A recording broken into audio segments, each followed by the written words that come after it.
চোর ডাকাত বদমাশদেরকে আর আমরা ক্ষমতায় নেব না। এর জন্য আমাদের শায়খ মুর্শিদ বলেছেন, শুধু নেতা নয়, নীতির পরিবর্তন চাই। আজকে আওয়ামী লীগ সরকার নাই মানে প্রধান বিচারপতি সেও নেই, নাকি ডিজিএমের প্রধান সেও নেই, এনএসআই প্রধান সেও নেই, আইজি সেও নেই, এমন কি বাইতুল মুকাররমের মসজিদের ইমাম সাহেবও নেই। বুঝেন, এমন কোনো খাত নাই যেখানে দলীয়করণ করে নেই। এর নাম রাষ্ট্র? এর নাম রাষ্ট্র না, এটাকে রাষ্ট্র বলা যায় না। রাষ্ট্র কি?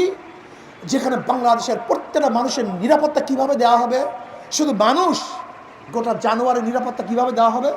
ওমর ইবনে খাত্তাব রাদিয়াল্লাহু সেই বক্তব্য যে ফোরাতের কুলেও যদি একটা কুকুর না খেয়ে মারা যায়, আমি ওমরকে জবাব দিতে হবে। এর নাম রাষ্ট্র। এক দলে আগে চাঁদাবাজি করছে, এখন আর এক দলে চাঁদাবাজি করে। আগে এক দলে ধর্ষণ করছে, আর এক দলে ধর্ষণ করা শুরু করেছে। আগে আর এক দলে চুরি করতো, আর এক দলে চুরি করা শুরু করেছে।